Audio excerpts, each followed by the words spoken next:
তোমরা দেখো সবাই তুলতুলির টিফিনটা কুট্টি খাচ্ছে। তুলতুলিকে স্কুলে টিফিনটা দেওয়া হয়েছিল, খেতে পারেনি, তাই ওটা কুট্টি খাচ্ছে স্কুলে।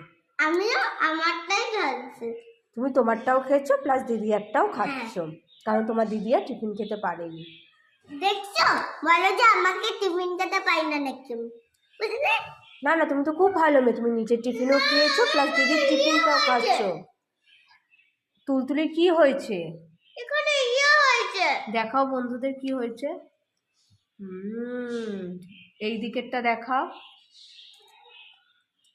দেখেছো, দেখো কি অবস্থা ওর মুখটার মধ্যে, ওই জন্য স্কুলেও টিফিন খেতে পারছে না। নাহলে তুলতুলি খুবই ভালো মেয়ে, টিফিন খেয়ে আসে, সেই জন্য ব্ল্যাক আঙুর ছিল ওগুলো খাচ্ছে। ঠিক আছে, খাও। এই দেখো আমার চাউমিন, দেখো। ও তো সোনে পে সুহাগা। খাও খাও খাও খাও, মন দিয়ে খাও।